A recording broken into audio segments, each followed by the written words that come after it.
A toast, my daughter-in-law, Brittany Wallace, declared, raising her wineglass with that familiar fake smile I knew so well. To the mother-in-law who pays the bills but will never be a real mother. Her words sliced through the air, sharp as knives. The silence that followed was so thick you could cut it with scissors. My son, Ethan Wallace, looked down, embarrassed, as the other guests exchanged awkward glances. I remained perfectly still, my napkin folded neatly on my lap, watching Brittany sip her wine as if she'd just delivered the funniest joke in the world. 15 years. 15 long years I had spent supporting this family, paying every bill, every whim, every emergency they could conjure. And there she was, humiliating me in front of everyone as if I were a stranger begging for a meal. I took a deep breath. Without a word, I pulled a golden key from my purse. I placed it gently in the center of the table, next to the paper I had prepared that very morning. The metal clinked against the wood, a sound that echoed with freedom. Ethan saw the key, read the note attached to it, and his face transformed from shame to pure terror. His cheeks went as pale as unlit candle wax. "Mom," he stammered, his voice cracking. "Tell me you didn't do that." But I was already on my feet. My black dress swayed softly as I walked towards the door, leaving behind 15 years of humiliation disguised as familial generosity. Every step I took resonated like a declaration of independence on the hardwood floor. It was the key to their house, the house I had bought, the house that was in my name. And the note I had left was simple, direct, no beating around the bush. "You have 30 days to vacate. The legal papers will arrive tomorrow." Rosalia. I remembered arriving at that house 2 decades ago. I was a 49-year-old widow, heartbroken, but with strong hands. My husband, Robert, had died in an accident, leaving me alone, but with a considerable inheritance and a thriving business. Ethan was barely 24 when he married Brittany, that sweet smiling girl who called me Mom and hugged me every time she needed money. At first, everything seemed natural. The newlyweds needed help getting established. I had the means, they had the dreams. I paid the down payment on their first house, a nice 2-story property with a backyard where I imagined my grandchildren would someday play. Then came the new car, because the used one wasn't safe for a growing family. Then the vacation to Europe because they deserved a delayed honeymoon. After that, the credit cards for emergencies that never seemed to get paid off. Brittany had a special knack for making me feel guilty for having money while they didn't. "It must be nice not to worry about bills," she'd say with a theatrical sigh. "I wish we all could have that peace of mind." And like a fool, I'd open my checkbook once more. For years, I became their personal ATM. Every month, I'd transfer $2,500 for their basic expenses. I paid the mortgage, utilities, car insurance, phone bills, even gym memberships. When their children were born, I paid for the hospital, nannies, clothes, and private schools. I once calculated that I had spent over $400,000 in 15 years supporting them, and not once did I receive a sincere thank you. Only expectations, only demands disguised as urgent needs, only fake smiles followed by outstretched hands. The final straw had been that dinner. Brittany had organized a family gathering, supposedly to celebrate my 69th birthday. But from the moment I arrived, I knew something was off. Her friends were there, people I didn't know, and they all looked at me with that mix of pity and superiority that I loathed. Throughout dinner, Brittany had been making subtle comments about older people clinging too tightly to their children and the importance of each generation having its own space. When they served the cake, it wasn't even my favorite flavor. It was chocolate, which I detest, but which she loves. And then came that toast, that moment when my own daughter-in-law decided to humiliate me in front of strangers, turning me into the pathetic benefactor who would never be a real mother to them. But as I walked to my car that night, something had shifted inside me. I was no longer the vulnerable widow who needed to buy love. I was Rosalia Jenkins, a 69-year-old woman who had built an empire from scratch after losing her husband. It was time to remember who I really was.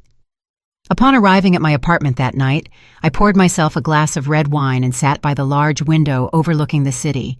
The lights flickered like earthly stars, reminding me of all the nights I had spent working to build what I had. My reflection in the glass showed a tired, but not defeated, woman. My green eyes still held the spark that had won my late husband's heart and intimidated more than one business competitor. I remembered the first time Ethan brought Brittany home. She was 22, with long, wavy brown hair, and wore an emerald green dress that enhanced her light eyes. "Mom," my son had said with that nervous smile he made when he wanted something important, "I want to introduce you to the woman I'm going to marry." Brittany had approached me with apparent shyness, hugged me tightly, and whispered, "I hope we can be like mother and daughter." How naive I was to believe those words were sincere. The first few years were like a family honeymoon. Brittany called me every day, told me her plans, asked for advice on home decor, recipes, and how to be a good wife. I was delighted to finally have the daughter I never had. My marriage to Robert had been blessed with Ethan, but I had always dreamed of having a girl to teach my feminine secrets to share those intimate conversations that only happen between mothers and daughters. Brittany filled that void for a while. We went shopping together, had lunch at fancy restaurants, shared spa and manicure afternoons. I paid for everything, of course, but I did it willingly because I believed I was investing in a genuine relationship. When she became pregnant with Caroline, my first granddaughter, I was there for every doctor's appointment, buying baby clothes, preparing the nursery with the most expensive furniture I could find. Caroline was born on a rainy Tuesday in April. When the nurse placed her in my arms for the first time, I felt my heart expand to fill my entire chest. That girl had my same green eyes, my family's upturned nose, and when her tiny fingers closed around my index finger, I knew I would do anything to protect her. But things began to change subtly after Caroline's birth. Brittany no longer called me to chat, but only when she needed money for diapers, formula, or new baby clothes. Invitations to lunch became less frequent, and when they happened, they always ended with her mentioning some small financial emergency that needed my help to resolve. When Caroline turned 2, Thomas, my second grandson, arrived, a beautiful boy with his father's dark hair and a mischievous smile that reminded me of Ethan when he was little. With 2 children at home, expenses multiplied, and I continued to cover everything without complaint. Private schools, swimming lessons, piano, ballet for Caroline, soccer for Thomas, family vacations to Disney World, the beaches of Cancun, the theme parks of Orlando. Always me funding, always them enjoying. My son, Ethan, had stopped working 5 years ago.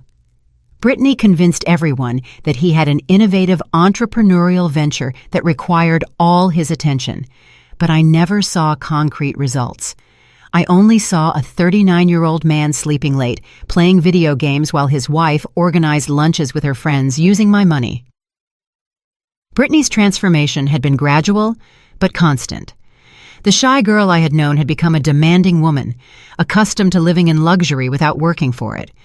Her expenses had become extravagant, designer handbags that cost more than a teacher's monthly salary, brand-name shoes she wore only once, weekly beauty treatments that added up to thousands of dollars a month, and I kept paying. I remained the silent provider, the generous grandmother, the mother-in-law who never said no. Every time I tried to set boundaries, Brittany had a perfect response. "The children need stability," she'd say, with eyes full of fake tears. "We don't want them to grow up feeling like they're missing something." Or the classic, "Ethan is very stressed with the business. If we add financial worries, he could get sick." Pure manipulation, disguised as family concern.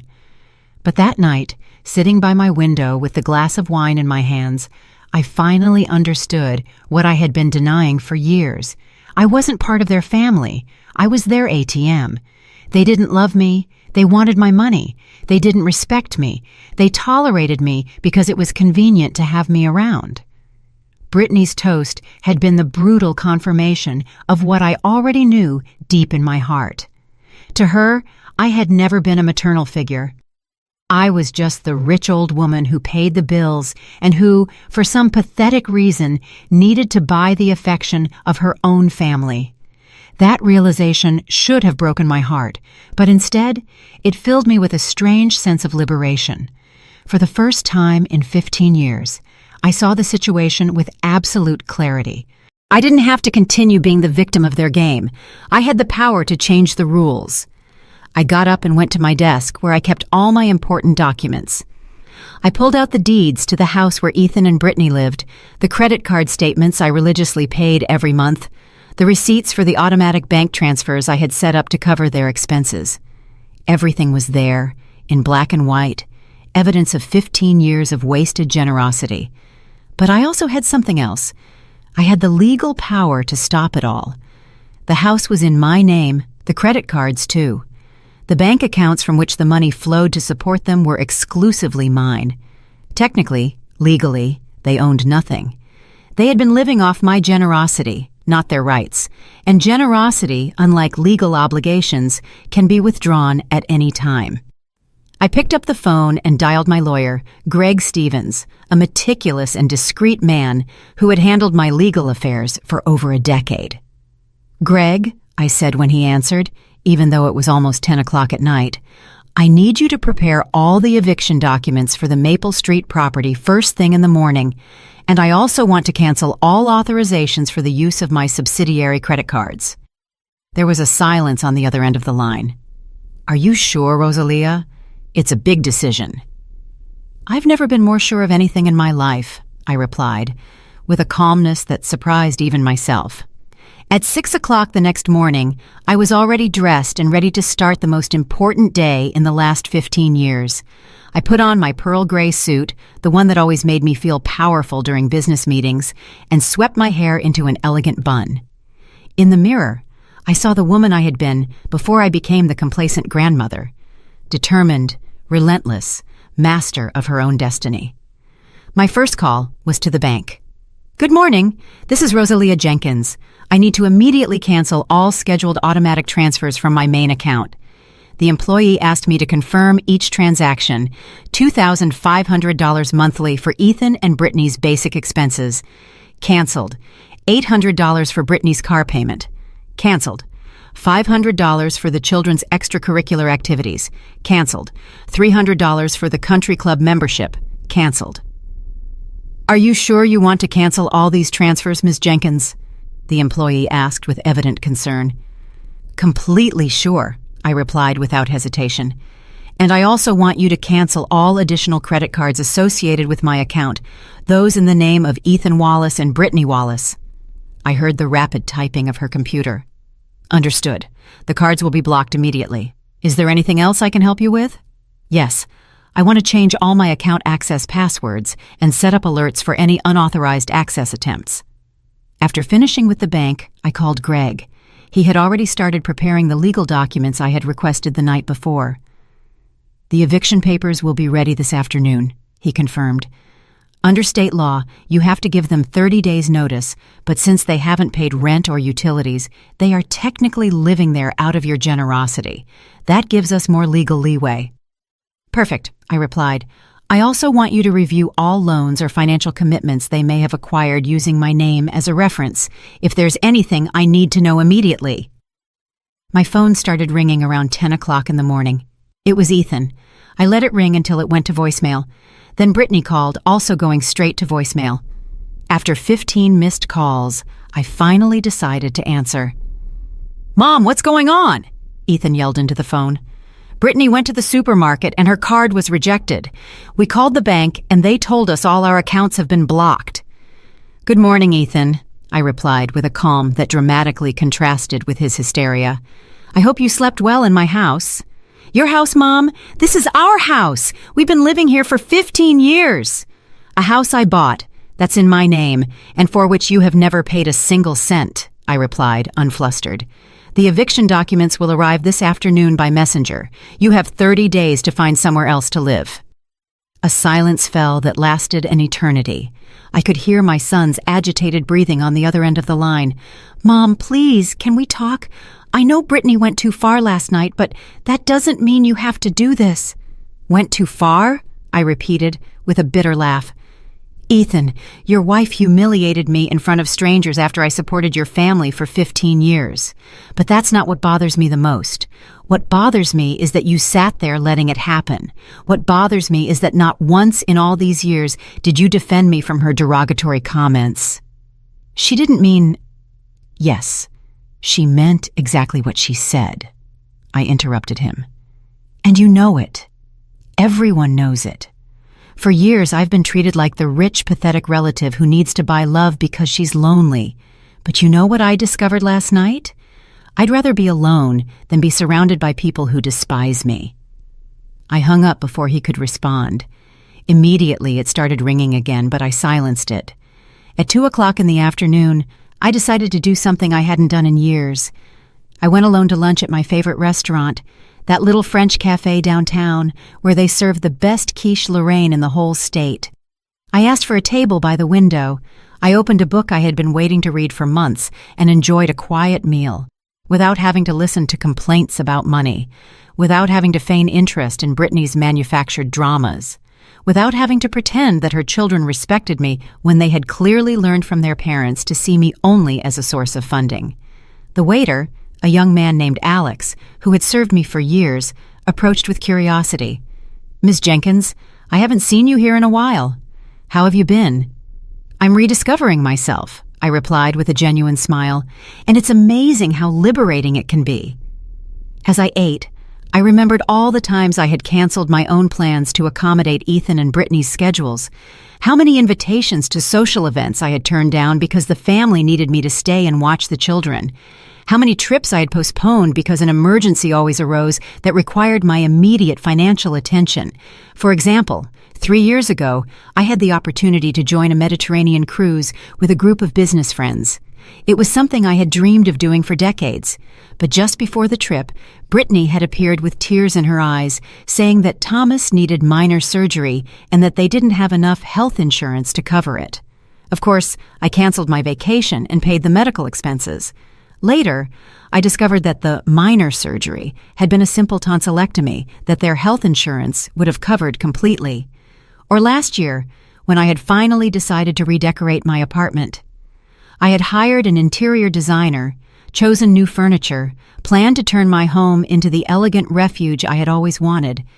But then, Ethan came with an incredible investment opportunity that required $50,000 immediately. As always, I opened my checkbook. The investment opportunity turned out to be a pyramid scheme that lost all the money in 6 months. My furniture remained the same as 10 years ago. It was as if my life had been on pause for a decade and a half, eternally waiting for my family to allow me to live. But that day, sitting in my favorite restaurant, reading my book in peace, I realized that I no longer needed anyone's permission to exist. My phone vibrated with a text message from Brittany. "Rosalia, please, can we talk like adults? The kids don't understand why Grandma is angry. This is affecting them emotionally." Typical of her, using Carolyn and Thomas as emotional shields, making everything about the children when it was really about her parasitic lifestyle. I replied, "The children can visit me whenever they want. You and Ethan have 30 days to move out. It's non-negotiable." Her reply came immediately. "You are a bitter and cruel woman. Ethan was right about you." I read the message and, for the first time in years, burst out laughing in public. People at nearby tables looked at me with curiosity, but I didn't care. There was something deeply liberating about them, finally showing their true colors without disguise or pretense. Ethan was right about me, I murmured to myself. That meant they had been talking about me behind my back for years, probably laughing at how easy it was to manipulate me, how desperate I was to feel needed. But I was no longer that woman. The woman who was getting up from that cafe table was someone completely different. That afternoon, when I returned to my apartment, I found Ethan waiting for me in the building lobby. He was sitting on one of the leather armchairs in the lobby with his hands between his legs and his head bowed like a punished child. When he saw me enter, he stood up immediately, and for the first time in years, I saw something in his eyes that I hadn't seen since he was a teenager, genuine fear. "Mom, please," he began to say as I walked towards the elevators. "We have to talk. This is getting out of control." You're right, I replied without stopping. It got out of control many years ago when you repeatedly allowed your wife to disrespect me while I financed your lifestyle. He followed me to the elevator. I can explain everything. Brittany is stressed. The kids have been difficult. And last night she simply showed me what she really thinks of me. I interrupted him as I pressed the button for the 10th floor. And the saddest part, Ethan, is that you let her do it. Your own son stood by silently while his wife humiliated his mother. The elevator doors opened on my floor, and he followed me down the hall to my door. Mom, please let me in. We can resolve this as a family. I stopped with the key in my hand and turned to look at him. It was strange to see my 39-year-old son pleading like a child. For all these years, I had been so focused on supporting him financially that I had forgotten to teach him to be a responsible man. Family. I repeated the word, as if it were the first time I had heard it.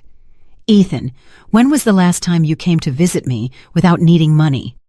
When was the last time you called me just to ask how I was? When was the last time you defended me when Brittany made one of her venomous comments? He opened his mouth to reply, but no sound came out. I could see in his expression that he was desperately searching his memory for an example that contradicted what I had said, but he couldn't find one. Exactly, I continued. You can't remember a single time because it's never happened. To you, I'm not family. I'm an ATM with feelings. And last night, Brittany made it very clear that you don't even respect those feelings. I opened my apartment door and turned to him one last time. The legal documents will arrive this afternoon. Read them carefully. You have exactly 30 days to find another place to live. After that, I'll call the police if necessary. And what if we don't leave? He asked, with a mix of defiance and desperation in his voice. Then you'll discover what it really means to have a mother who doesn't tolerate disrespect, I replied before closing the door. I poured myself a glass of white wine and sat in my favorite armchair from where I could see the entire city spread out before me. My phone kept ringing, but I had put it on silent. Every time it vibrated, I knew it was another desperate attempt by Ethan and Brittany to make me change my mind. Around 6 o'clock in the evening, my doorman called me to inform me that a messenger had arrived with important documents. Leave them at the concierge desk, I told him. I'll pick them up tomorrow. It was strange to feel such absolute tranquility, while knowing that downstairs my son was probably receiving the eviction papers that would change his life forever. That night, for the first time in years, I had a peaceful dinner. I prepared grilled salmon with asparagus. I opened a bottle of wine I had been saving for a special occasion and put on classical music in the background. I didn't have to listen to anyone complain about the food. I didn't have to mediate childish arguments. I didn't have to feign interest in Brittany's manufactured dramas about her social club friends. It was simply me, my food, my music, and my peace. As I washed the dishes, I remembered a conversation I had had with my late husband Robert a few weeks before his death. We were sitting in the garden of our first house, watching Ethan play soccer in the backyard. He was 14 then and had just argued with us because we wanted him to do his homework before going out with his friends. "Do you think we're spoiling him?" I had asked Robert that afternoon. He had pondered for a moment before replying, "I think love without limits isn't love, Rosalia. It's complicity. If we never teach him that actions have consequences, he'll never learn to respect anything or anyone." At that moment, his words had seemed too harsh. Ethan was our only son, and after 3 miscarriages, he had become our miracle. I wanted to give him everything I hadn't had in my own childhood. I wanted him to feel unconditionally loved, protected, safe. But now, almost 25 years later, I understood what Robert had meant. My limitless love had created a man without responsibilities. My unconditional generosity had raised someone who valued nothing because he had never had to work for it. And the worst part of all was that I had allowed that pattern to extend to his wife and children. Caroline and Thomas, my beloved grandchildren, were growing up with the same mindset. They expected Grandma Rosalia to pay for everything, from their expensive schools to their extravagant vacations, without ever teaching them the value of effort or genuine gratitude, but it was too late to change that. My phone vibrated with a text message from a number I didn't recognize. "Grandma, it's Caroline. Mom lent me the neighbor's phone because she says we can't use ours. Is it true that you don't love us anymore? Why is Dad crying?" My heart broke.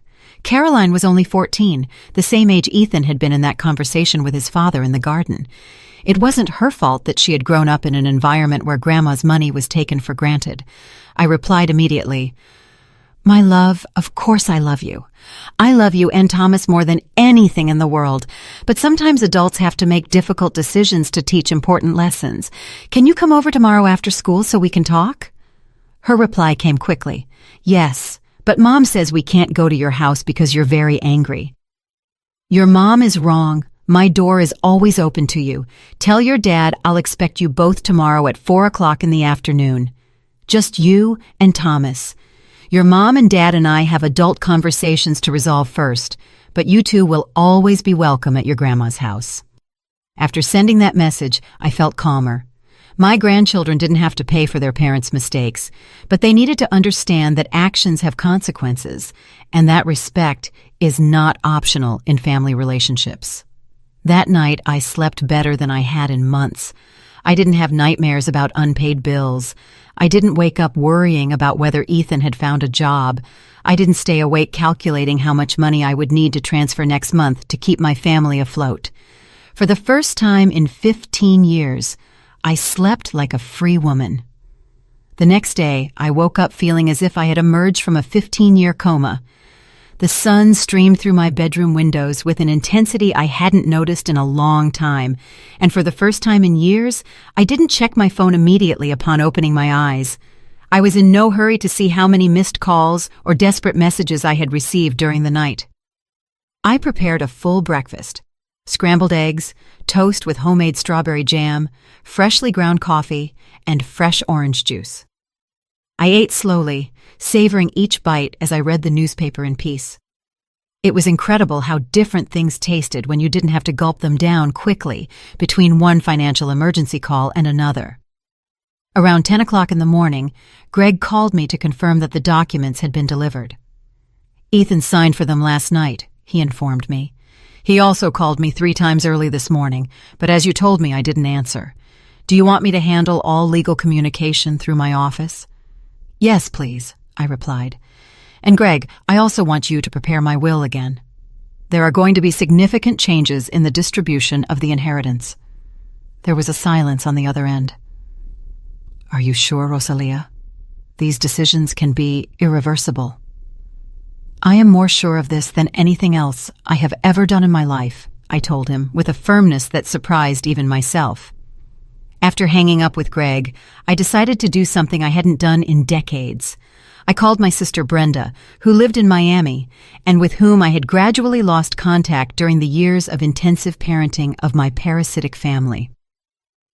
"Rosalia?" she answered with evident surprise. "My goodness, it's been so long. How are you?" "How are you, Brenda?" I began, and for the first time in years, I could talk about my life without having to pretend that everything was perfect. I told her the whole story, from the early years of generosity to Brittany's humiliating toast, from the bank transfers to the eviction documents. My sister listened in silence for almost an hour. When I finished, she sighed deeply. "Rosalia, do you know what hurts me most about all this?" she finally asked. "What?"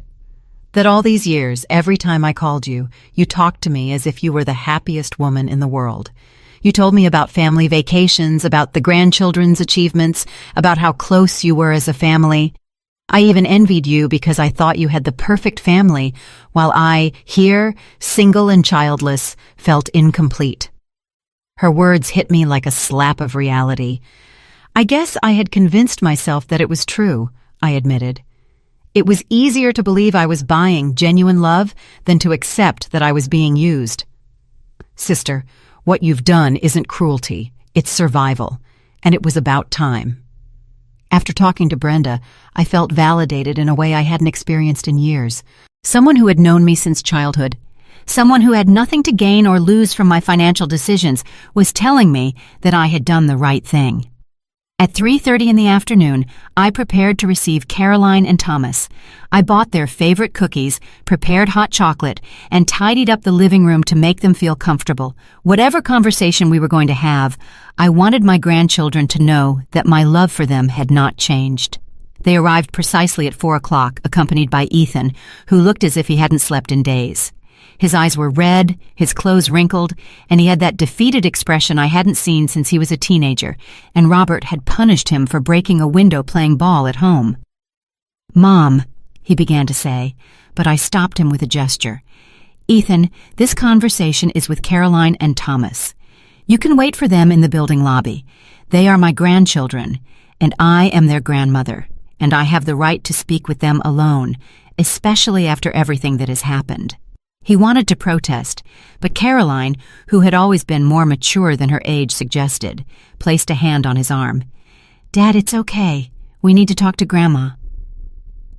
Once Ethan left, I served them cookies and hot chocolate, and we sat in the living room. Caroline, at 14, looked at me with those green eyes so similar to mine, full of confusion and concern. Thomas, 11, seemed more interested in the cookies, but I could tell from his body language that he was also nervous. "Grandma," Caroline began, "is it true that you're taking away our house? Mom has been crying all day, and Dad hasn't left his room." I took a moment to choose the right words.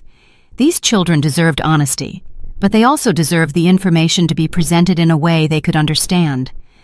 "Caroline, Thomas, do you know where the money comes from that pays for your house, your school, your vacations, your clothes?" Thomas shrugged. "From Mom and Dad, I guess." "No, my love, it comes from me. For 15 years, I have paid for everything in your house. The house is in my name. The bills are paid by me. Even the food you eat every day is bought by me with my money." Caroline looked at me with wide eyes. "Seriously? Dad doesn't work?" "Your dad says he has a business, but that business has never produced enough money to support the family. And your mom doesn't work either." "But then why do they always say they don't have money for things we want?" Thomas asked with genuine confusion. "Because it's easier to say there's no money than to explain that the money isn't theirs. It's mine." Caroline, who had always been the more intuitive of the two, began to connect the dots. "That's why whenever we want something expensive, Mom says, 'Ask Grandma,' or 'See if Grandma can help us.'" "Exactly. But Grandma," Caroline continued, "if you pay for everything, why does Mom always talk as if we're asking you for favors?"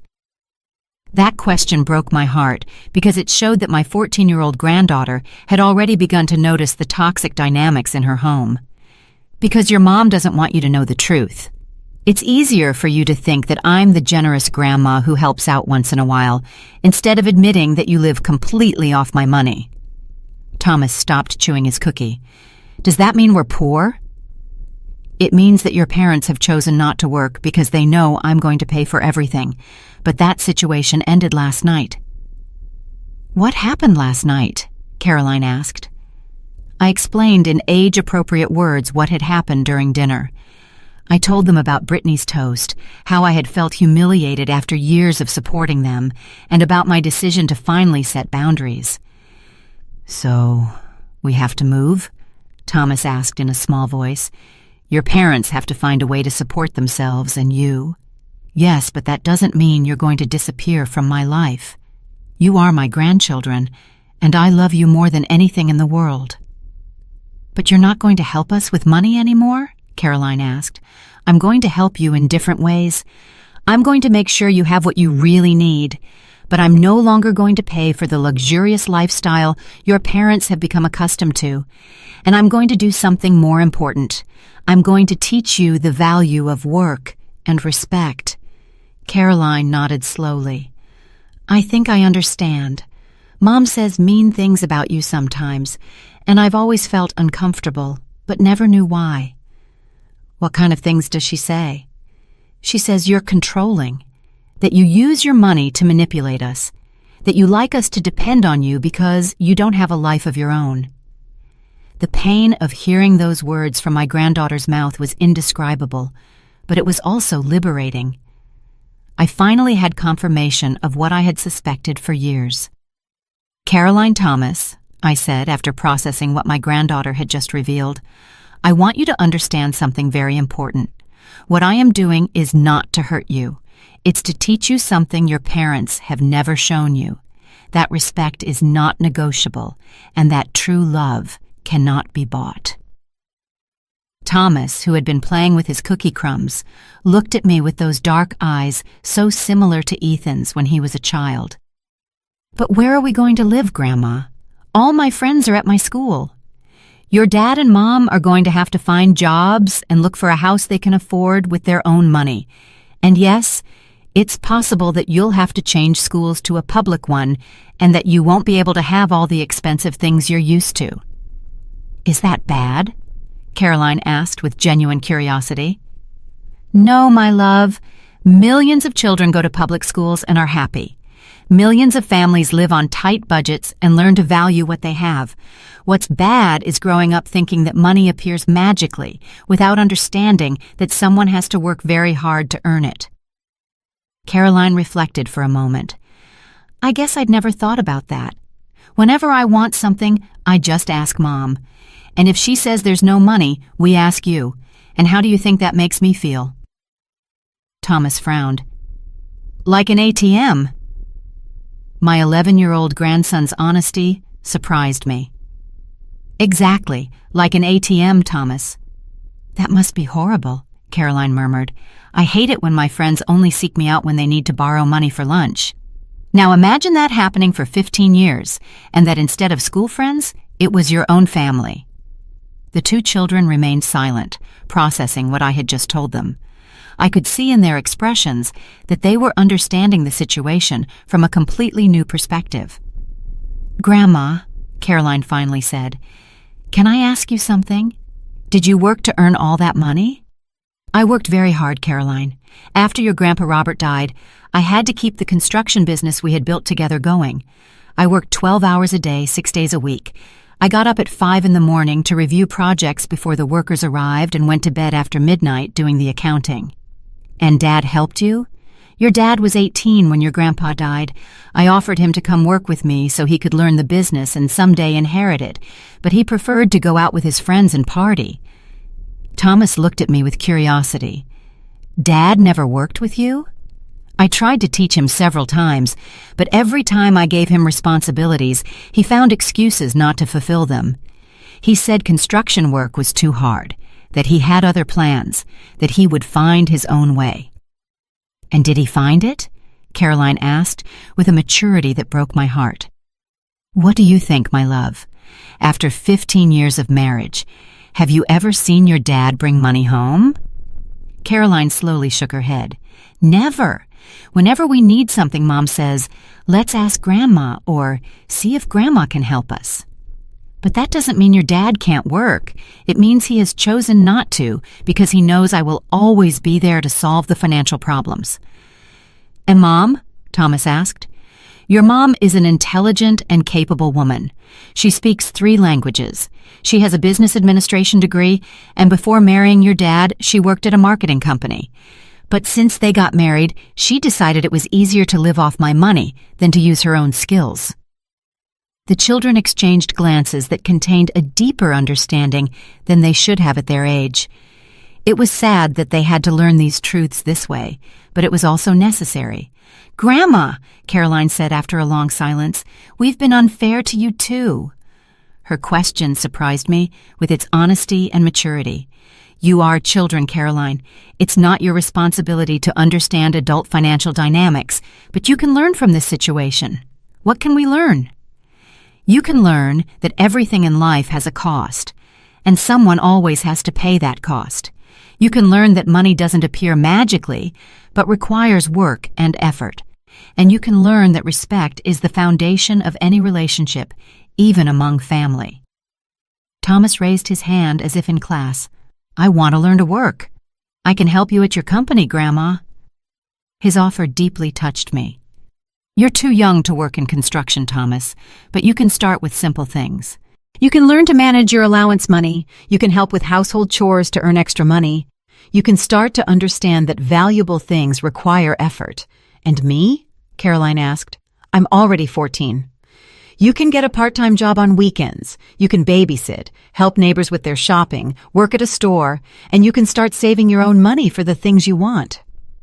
But that means you're never going to help us again? Thomas asked with concern. It means I'm going to help you in different ways. Instead of giving you everything you want without effort, I'm going to teach you how to get it yourselves. Instead of paying for whims, I'm going to make sure you have what you really need. And instead of allowing your parents to use you as an excuse not to work, I'm going to show you that it's possible to be a responsible and hard-working family. Caroline nodded thoughtfully. I think that sounds better, Grandma. I feel bad knowing that you paid for everything while Mom said mean things about you. You feel bad about that? Yes, because it means we've been living a lie. Mom always told us we were a prosperous family, that Dad had a successful business, that we were lucky, but in reality, it was all your money. And how does that make you feel to know that? Ashamed, Caroline admitted, and also angry because if I had known the truth, I would have been more grateful to you. I would have said thank you every time you paid for something, instead of taking it for granted. Thomas nodded vigorously. Yes, like when we went to Disney World last year. Mom told us she had saved money for a long time for that trip, but in reality you paid for everything, right? I paid for the flight, the hotel, the park tickets, the food, the souvenirs, everything. It was $8,000 in total. $8,000! Thomas exclaimed. That's a lot of money. Why did Mom lie to us? Because it was easier for you to see her as the generous mom who gave you amazing vacations instead of admitting that she hadn't contributed a single cent to the trip. That's lying, Caroline said with indignation. I hate that they lied to us for so long. Your mom didn't lie to you with the intention of hurting you, I explained, although internally I wasn't sure that was true. But she did hide important information that would have helped you better understand your family situation. What's going to happen now? Thomas asked. Now your parents are going to have to learn to be responsible adults. They're going to have to find jobs. They're going to have to move to a place they can afford. And they're going to have to raise 2 incredible children with their own resources. And what if they can't do it? Of course they can do it, Caroline. Your mom and dad are intelligent and capable people. They've simply chosen the easy path for too long, but when there's no easy path available, they'll find a way to survive and thrive. Do you think they'll be angry with us for this conversation? Thomas asked with concern. They'll probably be upset at first, but you haven't done anything wrong. You've only heard the truth about your family situation, and that truth will help you make better decisions in the future. After Carolyn and Thomas left that afternoon, I sat in my living room reflecting on the conversation we had just had. Seeing the gradual understanding in their eyes, observing how they process the reality of their family situation, had filled me with a mixture of sadness and hope. Sadness, because they had had to learn painful truths at such a young age, but hope, because finally someone in that family was beginning to understand the value of work and respect. My phone rang around 8 o'clock at night. It was an unknown number, but I decided to answer. Rosalia, I heard a woman's voice that I didn't immediately recognize. Who is this? It's Brittany. I'm calling from my neighbor's phone because you cut off our lines. Ah, Brittany, I replied with a calm that I knew would frustrate her. How can I help you? How can you help me? She repeated incredulously. Rosalia, you just destroyed your own family's life. Do you realize what you've done? I realize perfectly. I have stopped funding the lifestyle of 2 perfectly capable adults who have chosen not to work for 15 years. You can't do this. The children don't deserve this. You're right. The children didn't deserve to grow up in a house full of lies, where they were taught that money appears magically and that disrespecting the person who pays for everything is acceptable. I never disrespected you. Brittany, last night you told me in front of guests that I would never be a real mother. After 15 years of paying every one of your bills, every one of your whims, every one of your invented emergencies. There was a silence on the other end of the line. I could hear her agitated breathing. I was drunk, she finally murmured. I didn't mean that. Of course you meant that. You've been thinking it for years, And last night you finally had the courage to say it out loud. My only regret is that it took me so long to truly listen to you. Please, Rosalia, can we fix this? Can I apologize? I can change. Apologize. Change, I repeated with a bitter laugh. Brittany, you're not apologizing for what you said. You're apologizing because the easy money is gone. If my credit cards were still working, this conversation would never have happened. That's not true. It's completely true. Tell me, Brittany, when was the last time you called me just to ask how I was? When was the last time you invited me to lunch without having some financial emergency to discuss? Another long silence. That's what I thought, I continued. To you, I've never been family. I've been an ATM with feelings. And last night, you made it very clear that you don't even respect those feelings. The children need you, she said in a broken voice. The children are going to have me, but they're no longer going to have the grandmother who pays for everything without receiving respect in return. They're going to have the grandmother who loves them enough to teach them real values. And what are we supposed to do? Ethan hasn't worked in years. I don't have recent work experience. Brittany, you are 37 years old, have a university degree, and speak 3 languages. Ethan is 39, is perfectly healthy, and grew up in a family of builders. You're not going to do anything that millions of people don't do every day.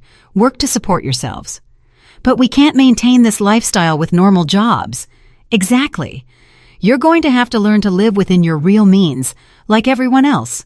This is cruel, Rosalia. You're punishing the whole family for something I said when I was drunk. I'm not punishing anyone. I'm stopping being complicit in an unsustainable situation. For 15 years, I've allowed you to live beyond your means using my money. And for 15 years, you've shown less and less respect towards me. That's not true. No, Brittany. Do you know how much money I've spent on your family in the last 15 years? No, I don't know exactly. $422,000. That amount doesn't include birthday and Christmas gifts, vacations, or emergency medical expenses. It only includes basic monthly expenses. I heard a choked whimper on the other end of the line. And do you know how many times in those 15 years you've invited me to dinner to thank me? How many times have you organized something special for me, paid for with your own money? You, us. 0 times, Brittany. Not a single time. Every dinner, every celebration, every gift I've received from you has been indirectly paid for with my own money. I didn't know you were keeping track of all that. I wasn't keeping track until last night. Last night, I sat down and reviewed all my bank records, and for the first time in 15 years, I saw the complete reality of what had been happening. Rosalia, please, give me one more chance.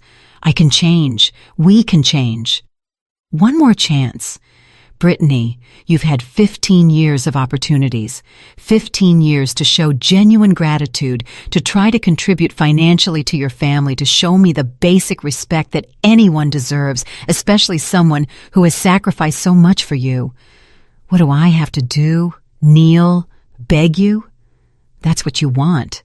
What I want is impossible, Brittany. I want to get back 15 years of my life. I want to get back the respect I lost from my own son for allowing you to treat me the way you did. I want to get back the dignity I sacrificed every time I pretended that your insults disguised as jokes were acceptable. Never insulted you. No? What did you say to me every time I arrived at a family gathering? Here comes the savior. What would we do without generous Rosalia? Luckily, we have someone who can solve our lives. Those were compliments. They were cruel sarcasms, and you know it. Every one of those comments was a way of reminding me that you saw me as the pathetic relative who needed to buy love because she had no life of her own. I never thought that. Brittany, last night you said exactly that in front of a group of strangers. You said I would never be a real mother.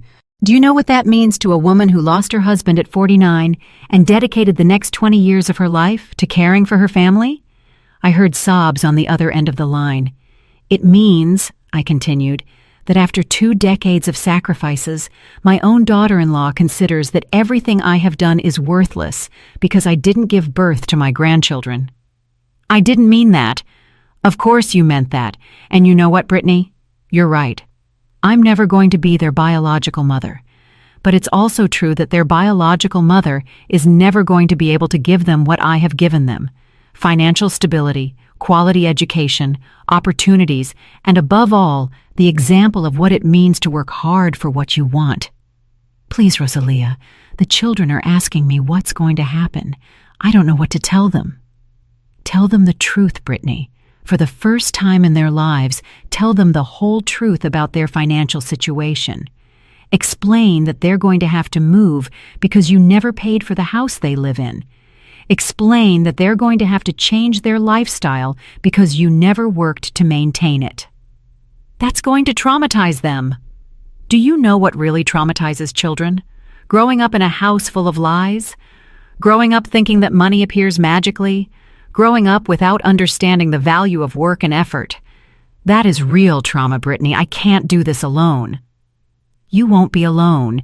You'll be with Ethan, your husband, remember? That man you married for better or for worse. It's time for you to discover what for worse really means. After hanging up with Brittany, I poured myself a glass of wine and sat on my terrace contemplating the city that spread out before me. The lights began to come on as the sun set, and for the first time in years, that view didn't remind me of the responsibilities I had to carry the next day. There were no other people's bills waiting for me. No invented emergencies to solve, no desperate calls to answer. It was simply beautiful. My phone vibrated with a message from Caroline. "Grandma, I talked to Thomas, and we want you to know that we understand what happened. We also want to ask if we can visit you on Saturday, alone without Mom and Dad. We want to get to know the real Grandma, not just the one who paid for everything." Her words touched me so much that my eyes filled with tears. After all the toxicity of the last few days, reading those lines reminded me why what I was doing was worth it. I replied immediately, "Of course, my loves. I'll expect you on Saturday at 10 o'clock in the morning. We'll have breakfast together, and then I'll tell you stories about your Grandpa Robert that you've never heard." That night, I slept deeply for the second consecutive time, something that hadn't happened to me in years. On Friday morning, Greg called me with interesting news. "Rosalia, Ethan came to my office yesterday afternoon. He wants to negotiate the terms of the eviction." "Oh? And what does he propose?" "He's willing to get a job if you give them 6 more months in the house and temporarily reinstate the credit cards." I burst out laughing. "Greg, do you realize what just happened? My 39-year-old son is negotiating getting a job as if he's doing us a favor." "Yes, I realize the irony. What do you want me to tell him?" "Tell him the offer is interesting, but he needs to prove he's serious before I consider any kind of extension." "What kind of proof?" "That he has a confirmed job and has received his first paycheck before the 30 days of eviction are up. If by day 29 he has a real job and can show me a pay stub, I'll consider giving them 30 additional days to get organized, but the credit cards remain canceled indefinitely." "Perfect. I also have other news. I reviewed all the financial commitments they might have acquired using your name as a reference. I found 3 department store credit cards you never knew existed." "What?" "Apparently, Brittany applied for cards at Nordstrom, Macy's, and Saks Fifth Avenue using your financial information as backing. The debts total approximately $50,000. I felt as if I had been slapped. Is that legal?" "Technically, it's fraud, but since they are members of your family and you've been paying all their other bills, it would probably be difficult to prosecute them criminally. However, you can dispute the debts and have the cards canceled immediately." "Do it. And Greg, I want you to investigate if there's anything else we don't know. If they've been using my credit information without my knowledge, I need to know everything." After hanging up with Greg, I sat at my desk to process this new information. Not only had they been living off my generosity for 15 years, they had been committing financial fraud using my identity. The betrayal was even deeper than I had imagined. That afternoon, I decided to do something I hadn't done in decades. I called my old friend Isabel Miller, a woman I had known in college and with whom I had lost contact when I became immersed in the intensive parenting of my parasitic family. "Rosalia?" she answered with evident surprise. "My goodness, how many years has it been? 10? 15? Too many years, Isabel. I've been living in a bubble, and I finally woke up." I told her the whole story, including the most recent discovery about the credit fraud. Isabel listened in silence, occasionally murmuring expressions of disbelief. "Rosalia," she said when I finished, "do you realize that what you've just described to me isn't a dysfunctional family? It's full-blown financial abuse." "Financial abuse?" "Yes. When someone manipulates you emotionally to access your economic resources, when they use your generosity as a tool of control, when they commit fraud using your identity, that's not family love, it's abuse." Her words impacted me because they gave a name to something I had been feeling but hadn't been able to articulate. For 15 years, I hadn't been the generous matriarch of a close-knit family. I had been a victim of systematic financial abuse. "And do you know what's most insidious about financial abuse?" Isabel continued. "That the victim always feels guilty for defending themselves. They make you believe you're selfish for wanting boundaries, that you're cruel for protecting your resources, that you're a bad person for not allowing yourself to be exploited indefinitely." "Is exactly how I felt all week," I admitted. "Sometimes I wonder if I'm being too hard on them." "Rosalia, listen to me closely. A mother who supports her adult son for a year while he looks for a job is being generous. A mother who supports her adult son for 5 years while he finds his way is being complacent.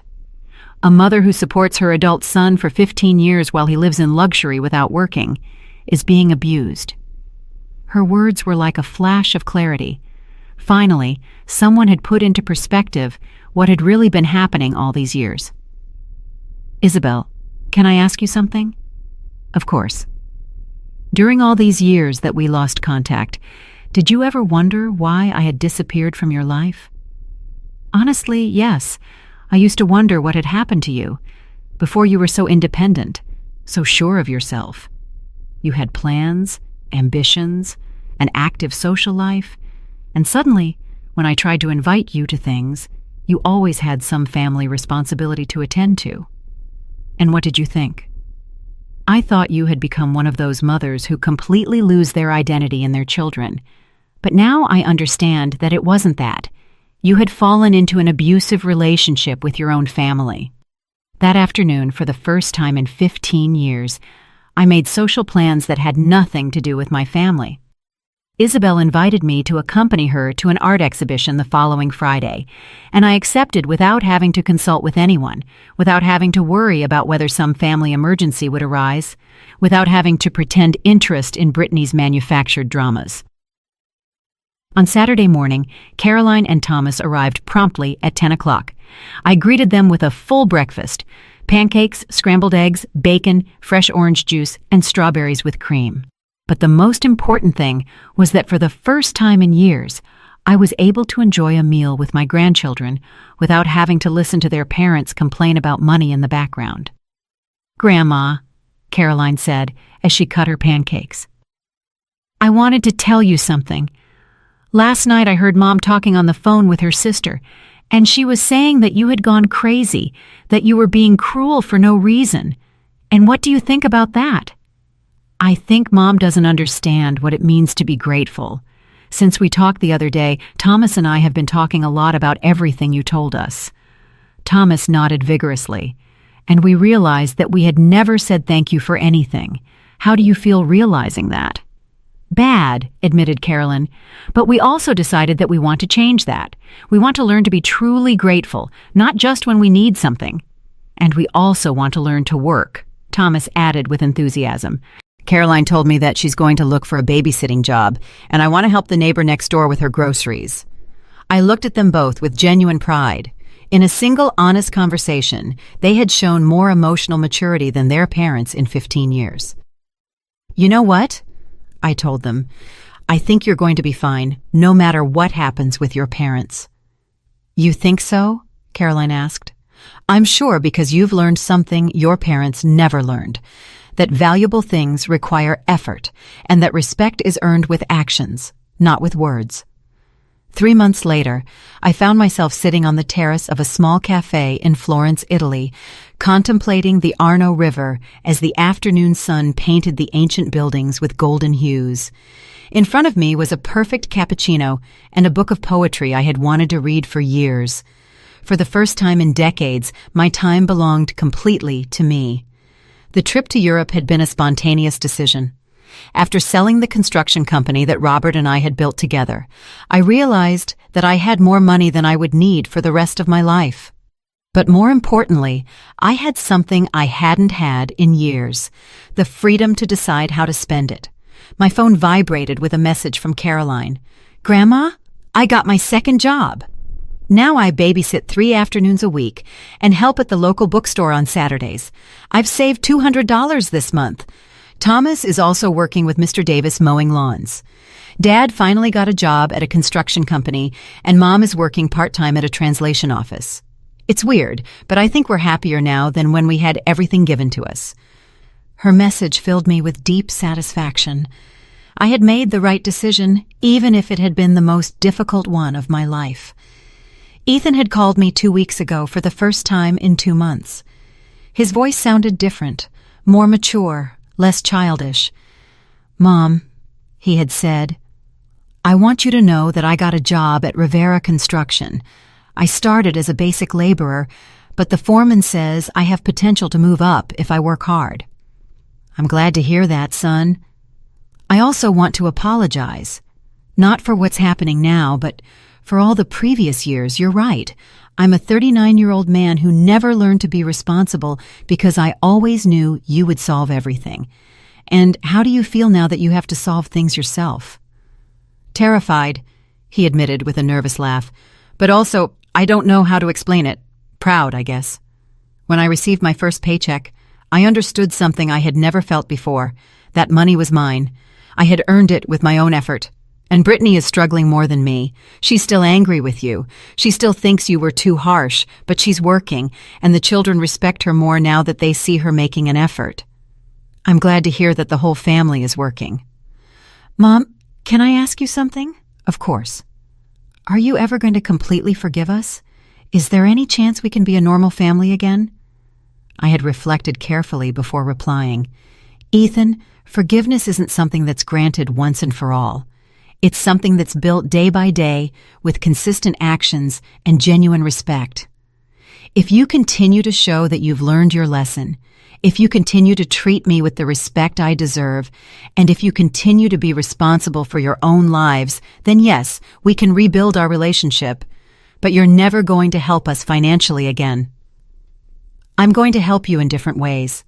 If the grandchildren need something for their education, if there's a real medical emergency, if you show that you've been saving and working hard towards a specific goal, then I'll consider contributing, but I will never again support capable adults who choose not to support themselves." Now, sitting in that Italian cafe, I remembered that conversation with a smile.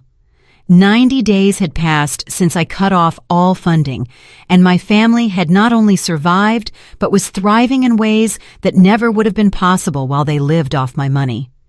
Greg had sent me a report the previous week. Ethan had already received 3 raises in 2 months for his work ethic. Brittany had been promoted to coordinator at the translation office. The children were adapting well to their new public school, where Caroline had been elected class representative, and Thomas had joined the soccer team. More importantly, they had learned to live within a budget. They had sold Brittany's luxury car and bought a used but reliable one. They had moved into a 2-bedroom apartment that, although smaller than my house, was cozy and paid for with their own money. They had learned to cook at home instead of eating at expensive restaurants, and had discovered that some of the best family experiences didn't require money. Walks in the park, game nights at home, homemade meals prepared together. Caroline had told me in one of our weekly calls, "Grandma, it's strange, but I think I understand better now what it means to be a family. Before, when we had everything we wanted, we never appreciated anything. Now, when we buy something special, like pizza on Friday night, it feels like a real celebration." That transformation confirmed that I had made the right decision. My grandchildren were learning values that would stay with them throughout their lives. The value of work, the satisfaction of their own effort, the importance of gratitude, and the difference between wants and needs. As for me, these 3 months had been revealing in ways I never expected. I had rediscovered who I was when I wasn't defined by my financial utility to others. I had reconnected with old friends, explored hobbies I had abandoned decades ago, and traveled to places I had dreamed of visiting. But more importantly, I had regained my dignity. That afternoon in Florence, as the sun set over the river, I called Isabel. "How's your European adventure going?" she asked with evident joy in her voice. "It's been transformative, but Isabel, I think I'm ready to come home." "Are you tired of beautiful Italy?" "No, quite the opposite. I feel so good about myself that I no longer need to be running away from my old life. I'm ready to build a new life at home, a life where I am the protagonist, not just the financier of others' lives. And your family? They'll be fine. In fact, they're better than they've been in years. And when I return, I'm going to have a different relationship with them, one based on mutual respect and genuine love, not economic dependence." That night, in my hotel overlooking Florence Cathedral, I wrote in my personal diary for the first time in decades. Today, I turned 70 in the most beautiful city in the world. But the most beautiful things aren't the works of art I've seen or the breathtaking landscapes. The most beautiful thing is the feeling of having regained my life. For 15 years, I became a shadow of who I had been, living solely to be useful to others who didn't value me. I believed I was being a good mother and grandmother, but in reality, I was being a bad life teacher. Now my grandchildren call me to tell me about their work achievements, not to ask me for money. My son speaks to me with respect because he has learned that respect is earned.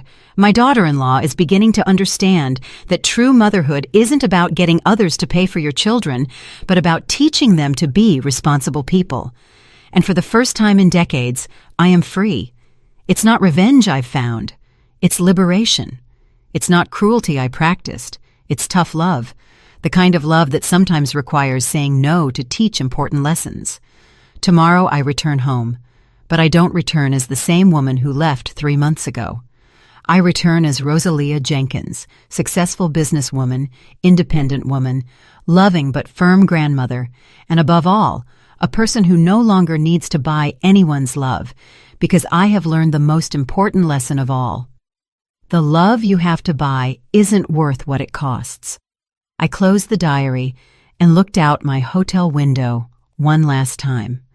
Tomorrow, the journey back would begin, but I was no longer the same woman who had fled a humiliating dinner 3 months ago.